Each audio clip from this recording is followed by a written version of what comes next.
Hello everyone and welcome back to Every Other Saturday. So in today's video we're going to discuss the upcoming fixture away at Easter Road against Hibernian. I know I'm a wee tad late tonight with the videos guys, and I know you'll probably see this tomorrow morning, as in the day of the game rather than the night, but just working late at work and stuff like that, getting home, trying to get a dinner before we get the videos done, so bear with me and thanks again for understanding. But before we get fired into today's video guys, I just want to say thank you so much to all of you guys sitting watching these videos and listening to me going on and on and on. All the likes and the subscribes, they really do make a big difference, and to be brutally honest guys, we've managed to smash our target of 100 subscribers. We're now sitting at the time of recording of 114, and to be honest I couldn't believe the growth in the last day or so. It's been amazing, it's been fantastic, and I'm so grateful for you guys hitting that wee subscribe button.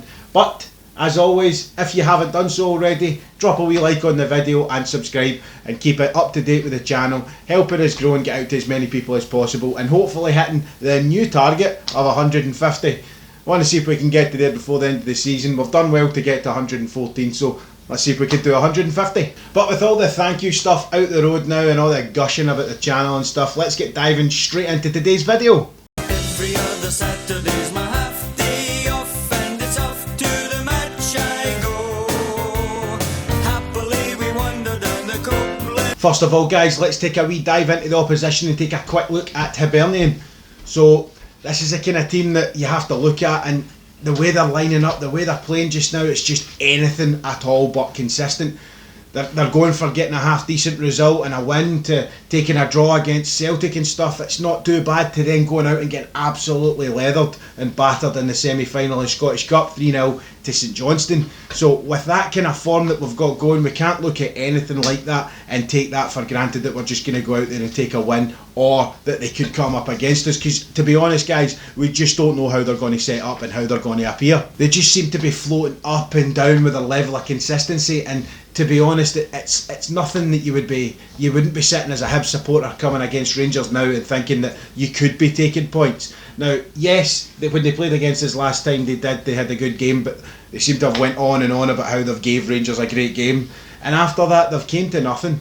And it just, this level of consistency that they don't seem to have, it's kind of filling me with more confidence that we can go out there and get the win. They do look like a team that doesn't have a hell of a lot of focus though, and it's like this, like on paper this squad looks as if it should be able to come out and go toe to toe with a team like Rangers, like they did against Celtic, to be fair. But this, they have the ability to punish you, they just don't seem to be doing it, and I can't understand where this lack of focus is coming from, especially with players like Nisbet in the squad, because these are the kind of players that are set out and will hurt you if they get the opportunity. That level of inconsistency and things like that, and leads them into the unknown territory, kind of gives you this unknown quantity about them that just gives you that, it's almost like I don't know what team's going to be turning up to play against us. It's weird. I can't pinpoint exactly what we're going to be coming up against. All I can tell you is I think we've got enough to take them. I think we've got enough to get those 3 points. Hibs' team news is that they will be without Sean Mackey, and they will be without Joe Newell as well, and it looks like Christian Doidge is going to be returning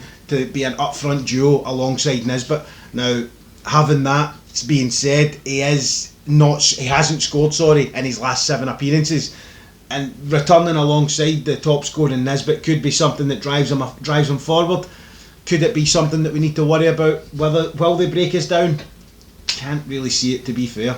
Now guys, lack of consistency aside, I'm certain that they're going to set up in such a way that they're going to be coming out to try and hurt us. And they're taking the cup final, or the cup semi-final aside, in that way that they're playing, you know that they're going to turn up against us, because it's the type of team, that's just what they do. They turn up against teams like Rangers, and the way that they're going to be setting up, I think it's actually going to be part of their downfall, because I know it's not been the greatest place for us to go in recent, well, not so distant past as well, for Steven Gerrard and the boys. It's not been the greatest place for us to go, but I feel that this time it could be the high scoring victory that we deserve. Now with that lovely segue into starting to talk about the famous Glasgow Rangers, now let's see what's to be expected from us on Wednesday night. At this point in the season, I don't think we need to sit here and start discussing what the team needs to do, because I'm pretty sure that every member of the squad, starting or on the bench, knows exactly what needs to be done, and knows exactly what it means to go to Edinburgh and get some 3 points. And we know that Easter Road is a bad place for us to go. It's not got the greatest record for us, but again, taking last week's performance, taking what we've turned that wee corner, I think this, as I said, guys, this is going to be the high scoring game. I'm almost 100% sure of it. It is going to be tight though. It could almost be end to end at some points, but I do think that getting out there and grabbing the game early, the 3 or the 4-0 win that I think is going to happen, it could be almost a foregone conclusion that it's going to be there, because I think the team's that fired now. I think, as I say, we've let that match behind us and we're going that way, because going for that 5-0 at the weekend there, I think we're going to be taking that performance in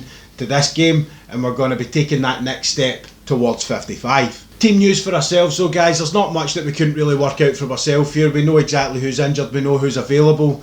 We've got Arfield working his way back, a few weeks and he could be there. Not be too long for Kamar Roof, and we've got the obvious big long injury for Katic there. But the one that could be the toss up for us is, again, will Ryan Jack start or will he be on the bench? Now, Stephen Gerrard's come out in the presser and he has said that Jack made it through the weekend with no bumps, no issues at all. I think we're going to be looking at that injury in the rear view now, guys. I think that this could be the turning point again for Jack, to not be going back into injuries after injuries, and I think this is him. So for me, Jack has to start. First name in the team sheet for me. It's that midfield, I want to call him a dynamo. I mean, it sounds a bit kind of extravagant, I suppose, but he is that kind of wheelhouse we have in the middle of the park. He also has the defensive side. I just think Ryan Jack has to be the first name in the team sheet for us just now. He's top quality. Just to touch quickly now, I know I was going to be putting out a video for transfer stuff and things like that, and at the end of January I will go into it a wee bit more and I'll get a video out. Once the transfer window's shut, I'll be putting a decent sized video out there with all the transfer news, and even if there is still any more rumours that might be happening in the summer, I'll be putting all that together and compiling a list for you, and we'll go through it that way. But it's great to see that we've got that pre-contract agreement for Scott Wright. I think he's a great addition to the team. A lot of guys out there are wondering if he could be good enough. I think he's got that killer touch, and I think he's got that ability in the kind of wider areas as well. Almost like a Ryan Kent, maybe not as good as Ryan Kent, but with the right coaching and being in the right team, I feel like he could be moulded into that style of player, because he's got that ability and the speed, and he's got that turn of pace nice and instant, and he's also got the ability to have that killer instinct to get a goal here and there when it's needed. So again, great news to hear Scott Wright's got us in a pre-contract agreement. Hopefully we could maybe get him in this window. Whether that comes to light or not, we'll see, but that's great news. Also, Nathan Patterson extending that contract again. Not long ago we got him extending, and this time again we've got him in another extension in that contract, and that there, guys, is fantastic news, because having such a young prospect like him, with the ability that he does have coming out of our ranks, it's fantastic to have him signing on that longer term contract, and long may that continue. More of these guys coming through, getting into the first team, getting first team experience underneath Gerrard as well. It's priceless for these guys. Yes, there's some of them going out on loan and things like that, but Nathan Patterson's a great sight to see. So well done to the young man for getting the extended contract. Now guys, favourite part of the video for myself, let's dive into the score predictions and see what you guys have been thinking. So lots and lots of interest on the Facebook post again, guys. Thank you so much for getting involved. Now, as I say, I'm going to read through a few guys, see what you guys are thinking, and see what you have posted up. Now, the wife pointed out to me that I seem to be favouring the same guys for this part, and I always seem to read out the same name. So I'm going to mix it up, read out some names that I've not done before. Maybe some have been, but don't worry if I've missed yous, I'll get yous next time, I promise. So, first of all, we have Chrissy McClinton. Alright, Chrissy's going for 3-1. Stevie Lyle, big man, he's going for 2-0 with Kent scoring the first goal. A new name I've not seen before, Dino Stan, he's going for 1-0. Ryan McLeave, he's going 3-1. He thinks Hibs will turn up, but the way we played on Saturday will be enough for us to take the 3 points. And he's also hoping to see Roof come back as well. Neil McKechnie, it's happening Neil, he goes 3-1, but he thinks it'll be a difficult game, but we should have enough to overpower Hibs. Ryan Galloway again, what's up Ryan? He says 2-0. Derek Jackson doesn't care, just wants to win. Alex Davies is going for 3-1. Peter Graham 2-0, and William Allardyce is going 3-0. So thanks again, guys. As I say, if I've missed any of you guys on there, there was a lot of folk getting involved, so if I've missed any, don't worry, I'll try and include you in the next couple of videos. But it's great to see you getting involved, sharing all that stuff out, getting me out to everybody out on Facebook and Twitter and stuff, so thanks again.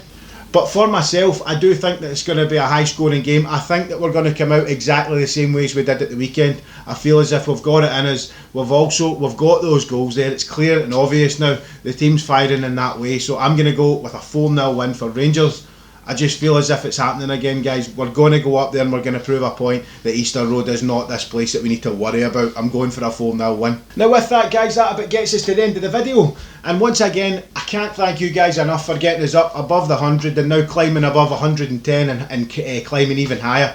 Those subscribers, it means so much to me, it really does. Silly wee channel that I started in November thinking that it wouldn't go far, but the more and more people that subscribe, watch and get involved in the socials and stuff, it just makes me want to keep continuing. I'm enjoying doing this, it really is class, it's a class wee hobby to be doing now, so long may it continue, I say, and let's keep that subscriber list going. So as I say, if you've not done so already, drop a wee like down there, get it subscribed and share it to as many people as possible. Let's keep that number growing, guys, and see if we can get to 150. But once again, thank you so much. It's been much appreciated. Thanks for watching the video. I've been every other Saturday and I'll see you on the next one.